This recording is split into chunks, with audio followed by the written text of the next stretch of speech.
Hello, ladies and gentlemen. This is Lost Child 14,000. So named because I was the 14,000th one to be found, and let's leave it at that. But apart from being an overly sensitive oddball, I'm also known among my friends as a codifier of several subjects, most of which you'd probably have to be inside my head in order to understand. Things like spirituality, visions, technology, philosophy, sex, music, game genres. Granted, in recent years, I've learned to vary my thinking and open my mind a little more, it having been closed due to monotony, visions of doom, and an atmosphere of constant oppression, and a shadowy entity that fed off of my fears and primal rage. Ironically, very few of the open-minded believed my ramblings before it was too late. But now, having gained a better range of my own abilities and having abandoned the fourth-dimensional monster that dwells within us all, with my newfound sight I see that, yes, you should have a lot more drive and passion and inspiration than just enough to get out of bed in the morning. But you have to admit, it's good to be a pragmatist some of the time. Be a little practical, follow the rules, and stick to defined nomenclatures for once. Personally, I don't give a shit what Pirate's Fate's underlying messages are. Trying to think logically in an impossible situation does not make you evil. And casting yourself head over heels in your fucking rainbow-flecked passions doesn't guarantee rewards or a better world either. Look at Adolf Hitler, a man so passionate about rising to power he forgot about not spreading his forces all over, and he didn't care about pissing off Russia, and look where he ended up. So what I'm trying to say is that furry pirate's fantasy is basically Hitler. But you still can't just throw around words willy-nilly and expect to be taken seriously, like calling furry fantasy a Hitler. But even old hippies and bipolar furries will tell you that some things just don't translate anymore, because everybody likes repurposing cool old words to describe,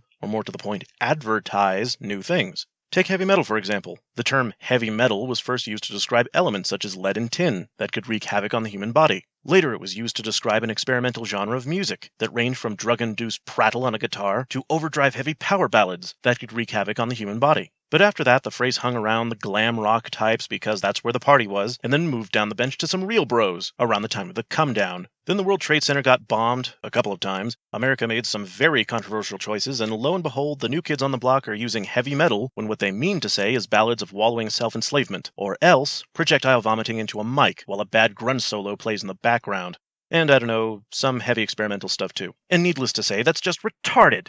A heavy metal band that stands for self-wallowing. We're calling Pirate's Fate a Hitler. And let's face it, self-wallowing isn't terribly bad. We can thank its fan base for redefining that one. But more to the point, the reason why so many terms keep getting redefined is because their subject matter also keeps evolving. You're classic rock now? Gosh, that must be true. I mean, heavy metal's sitting over there conversing with glam. And comedy. And then you have something like role-playing games that wasn't quite well-defined to begin with. Probably first coined when a group of children wanted to play, and one wanted to be the hero, and then one said, ugh, well, you can't also be Orpheus. But here in my inner sanctum, we take RPG to mean a game meant to facilitate role-playing. A game where your starting classes, loadouts, and action change the way in which you play. Where your choices and stats change the experience or story. For example, let's say little Maxwell wants to make an archer, but rolls some good strength and dexterity. Okay, so you're a tanky shooting and hunting specialist. Ranger? Yeah, I can dig that. What's that? Your best environment is the city? Well, I suppose you can have a hunter in a city. People need a good defense against rats and the odd vagabond. What's that? You need to sneak into a place? Well, you can do that if you roll high enough in your stealth checks, and you get some proper clothes. What's that? You stumbled on a scroll of +5 penetrative power counters? Well, I suppose you can use that on yourself to get past Circe's pet daughter. But wait, what? You want to join the all-mage power goth band to impress the necrodancers? No, you mad Mary Sue. You're a city-based sneaky hunter man that leaves fragmentation grenades as greeting cards. You're like cross between Green Arrow and Jason Brody. A Green Brody, as it were. Go ahead, just try and talk your way into the band. See, they booted you out, because your stoic hunter instincts didn't have nearly the charisma to carry a show, and all of your attempts to play a liar was like smacking an ailing siren with a dead fish. Next time you may want to use a warlock bard character to get past that encounter, at least in that specific way. Now, in a good RPG, discoveries and interactions will change the dynamics of the story, or the way that you want to play. And in an adventure game, this should elicit nothing more than a tool, or a tiny Easter egg, or an I took the long way around kind of experience. And I decided to write this because in the past months, too many times I've heard people arguing as to what is and isn't an RPG, specifically Skyrim. Skyrim is a game of depth and possibility that I couldn't really place myself alone. On one hand, it starts out with a choice of race and an acquisition of skills, and later on, choices and leveling of stats can change the interactions that you have, but much of the time, the overall experience that you have is a quest for apotheosis, and any restrictions you have are often set by the player and not a limit of the game, post-DLC of course.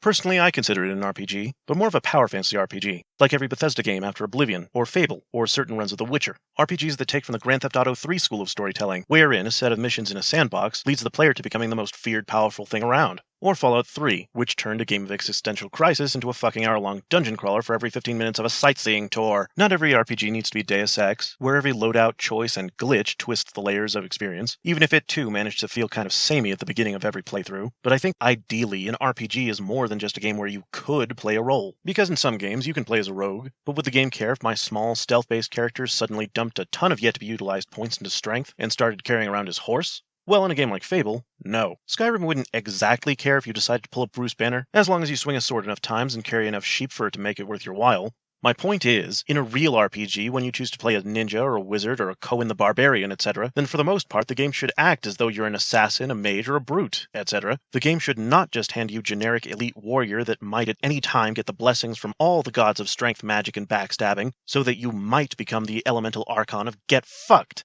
Now, there are other games like Dragon Age or most Final Fantasies that will give you a defined character and class to begin with, but then you can still discover and utilize new characters and abilities to interact with the world in different ways than what your current chess pieces will allow. Yeah, you could even play as all of the classes at some point or another and try not to feel like a friendless loser. Aw, thank you, Enix-san. Not to mention in Mega Man, I play the role of Mega Man, and in Sonic Adventure, I play the role of Sonic and his team. Does that make it a role-playing game? No, it's an adventure game. See, it says it right there in the title.